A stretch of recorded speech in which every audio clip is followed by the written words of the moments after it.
ಇಲ್ಲಿರುವಂತಹ ಎಲ್ಲ ಪತ್ರಕರ್ತರಿಗೆ ಯೇಸು ಕ್ರಿಸ್ತನ ಅತಿ ಮಧುರ ನಾಮದಲ್ಲಿ ನಮ್ಮ ಪ್ರೀತಿಯ ವಂದನೆ. ನಾವು diocese of all Protestant churches Protestant ಕ್ರೈಸ್ತರ ಮಹಾಸಭೆಯಿಂದ ಈ ಒಂದು ಪತ್ರಿಕಾಗೋಷ್ಠಿಯನ್ನು ಮಾಡ್ತಾ ಇದ್ದೇವೆ. ಮೊದಲನೇದಾಗಿ ನನಗೊಂದು ದೇವರ ವಾಕ್ಯ ಹೇಳಬೇಕು. ಅದೇನಪ್ಪ ಅಂದರೆ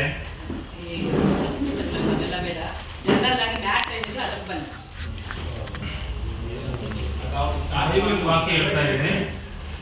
ಅದೇನಪ್ಪ ಅಂದರೆ ಸಮಾಧಾನ ಉಂಟು ಮಾಡುವವರು ದೇವರ ಮಕ್ಕಳೆಂಬುದೇ ಕರೆಯಲ್ಪಡ್ತಾರೆ ಅಂತ. ಅದು ಏಕೆ ನಾನು ಹೇಳ್ತೇನೆ ಅಂದರೆ, ಪತ್ರಕರ್ತರು ನೀವು ಕೊಡುವಂಥ ವಾರ್ತೆಗಳು ನಮ್ಮ ಮನೆಯೊಳಗಡೆಗೆ ಸಮಾಧಾನ ತರ್ತದೆ, ಸಂತೋಷ ತರ್ತದೆ, ಜಾಗೃತಿ ತರ್ತದೆ. ಅದರಿಂದ ನಾವು ನಿಮ್ಮನ್ನು ಕೂಡ ಹಾಗೆ ಪೊಲೀಸ್ ಅವರು ಮನೆಯ ಹೊರಗಡೆ ಕಾಯ್ತಾರೋ ಅದೇ ಪ್ರಕಾರ ಮನೆ ಒಳಗಡೆ ಸಮಾಧಾನ ತರುವಂಥ ನೀವು ಎಂಬುದಾಗಿ ನಾವು ನಂಬಿದ್ದೇವೆ. ನಾವು ನಿಮಗಾಗಿ ಪ್ರಾರ್ಥನೆ ಮಾಡೋದು ಕೂಡ ಆಗಿದೆ.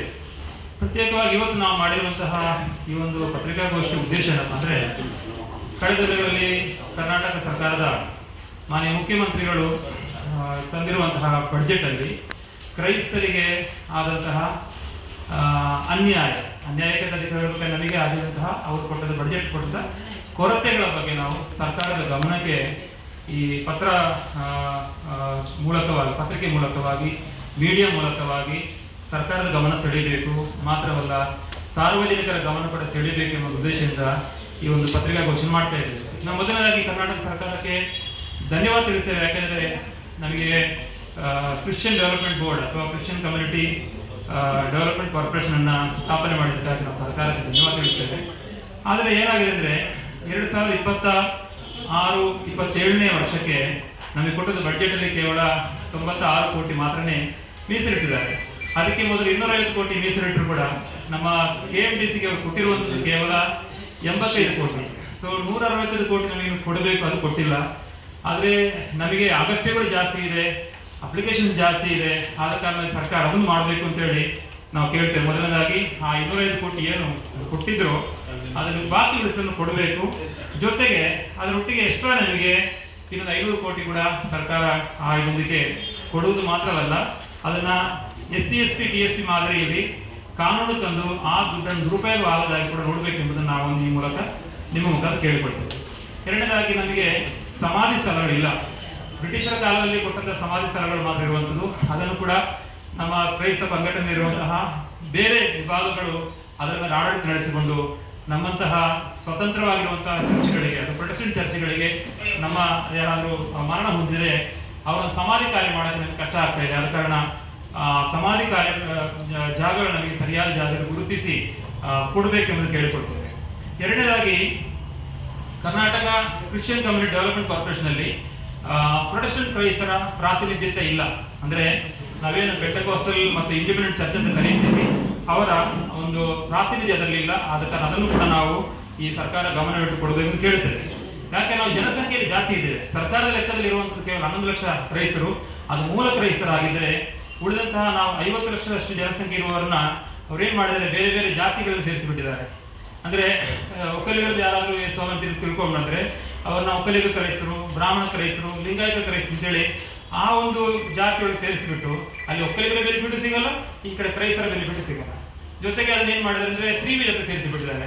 3B ಜೊತೆ ಹಾಕಿದರೆ ನಾವು ಇಲ್ಲೇ ಫೈಟ್ ಮಾಡೋಕ್ಕಾಗತ್ತೆ? ಆಗಲ್ಲ. ಅದರಿಂದ ನಮಗೆ ಸಪರೇಟ್ ಆಗಿ ಒಂದು 2B ಅಥವಾ 2C ಮಾದರಿಯಲ್ಲಿ ನಮಗೊಂದು ಸಪರೇಟ್ ಆಗಿ ಗುರುತಿಸ್ಕೋಬೇಕು ಕ್ರೈಸ್ತರನ್ನು ಕೂಡ ನಾವು ಈ ಸಮಯದಲ್ಲಿ ಈ ಒಂದು ಪತ್ರಿಕಾಗೋಷ್ಠಿಯ ಮುಖಾಂತರ ನಾವು ನಿಮ್ಮನ್ನು ಕೇಳಿಕೊಳ್ತೇವೆ.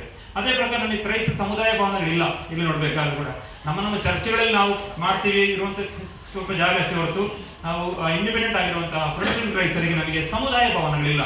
ಆದ್ದರಿಂದ ನಮಗೆ ಈಗ ಯಾರು ನಮ್ಮ ಹುಡುಗರೆಲ್ಲ ಬರ್ತಾರೆ, ಬೆಂಗಳೂರಿಗೆ ಸ್ಟಡಿ ಮಾಡಕ್ಕೆ ಬರ್ತಾರೆ, ಇಂಟರ್ವ್ಯೂ ಬರ್ತಾರೆ, ಇಲ್ಲಿ ಉಳ್ಕೊಳ್ಳೋಕೆ ಅವ್ರಿಗೆ ಜಾಗ ಇಲ್ಲ. ಅದಕ್ಕೆ ನಮಗೆ ಬೆಂಗಳೂರು ಸಿಟಿಯಲ್ಲೂ ಎಲ್ಲ ಜಿಲ್ಲಾ ಕೇಂದ್ರಗಳಲ್ಲೂ ಕೂಡ ಒಂದು ಸಮುದಾಯ ಭವನ, ಆ ಹಜ್ ಭವನ ಯಾವ ರೀತಿ ಕೊಡ್ತಾರೆ ಅದೇ ಪ್ರಕಾರ ನಮಗೆ ಕೂಡ ಸಮುದಾಯ ಭವನ ಕೊಡಬೇಕು ಅಂತ ಕೂಡ ನಾವು ಈ ಮೂಲಕ ಕೇಳಿಕೊಳ್ತೇವೆ.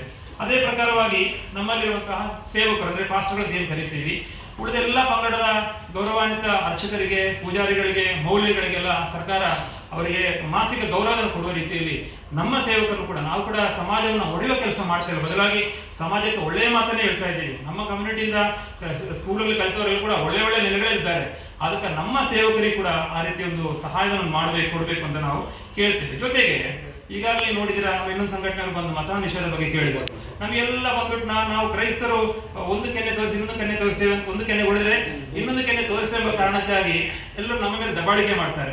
ಆ ದಬ್ಬಾಳಿಕೆ ನಿಲ್ಬೇಕು ಅಂತಾರೆ. ಬಂದವ್ರ ಕಡೆ ನಿಮಗೆ ಯಾರು ಪರ್ಮಿಷನ್ ಕೊಟ್ಟರು ಅಂತೇಳಿ, ಪರ್ಮಿಷನ್ ಕೊಡುವಂತ ಒಂದು ಸಂಸ್ಥೆನೇ ಇಲ್ಲ. ಕ್ರೈಸ್ತರಿಗೆ ಒಂದು ಆರಾಧನೆ ಮಾಡಬೇಕಾದ್ರೆ ಪರ್ಮಿಷನ್ ಕೊಡೋಕೆ ಯಾವ ಸಂಸ್ಥೆನೇ ಇಲ್ಲ, ಇದು ಯಾರು ಗೊತ್ತೂ ಇಲ್ಲ.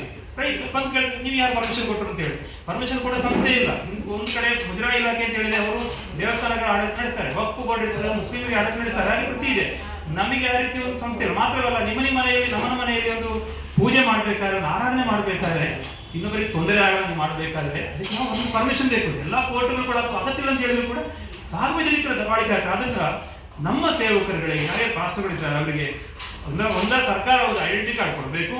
ಇಲ್ಲದ್ರೆ ನಾವು ಪ್ರೊಟೆಕ್ಷನ್ ಕ್ರೈಸ್ತರ ಮಹಾಸಭಾ ಏನು ನಮ್ಮ ಡಯೋಸಿಸ್ ಇದೆಯೋ ಆ ಡಯೋಸಿಸ್ ಗುರುತಿನ ಚೀಟಿಯನ್ನ ಇವರು ಅಟೆಸ್ಟ್ ಮಾಡಿ ಕೊಡಬೇಕು. ಅದು ನಾವು ಕೇಳ್ತಾ ಇದ್ದೇವೆ. ಅದೇ ಪ್ರಕಾರವಾಗಿ ನಮ್ಮ ಕ್ರೈಸ್ತ ವಿದ್ಯಾರ್ಥಿಗಳು, ಉದ್ಯೋಗಿಗಳಿಗೆ ವಸತಿ ನಿಲಯಗಳ ಅಗತ್ಯ.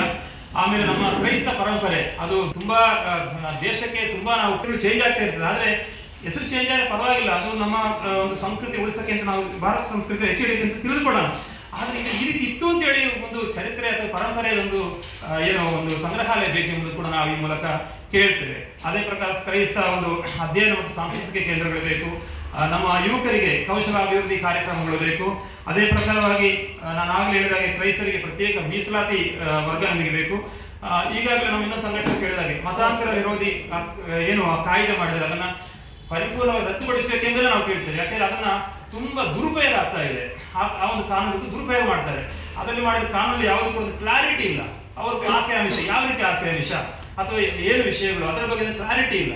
ಅದ್ರಲ್ಲಿ ಹೇಳ್ತಾರೆ ಯಾರೊಬ್ರು ಕಂಪ್ಲೇಂಟ್ ಕೊಡ್ಬೋದು, ಯಾರು ಕೊಟ್ಟರೆ ಅದಕ್ಕೆ ಕಂಪ್ಲೇಂಟ್ ಕೊಡೋಕ್ಕಾಗುತ್ತಾ? ಕಂಪ್ಲೇಂಟ್ ತಗೊಳ್ತಾರ?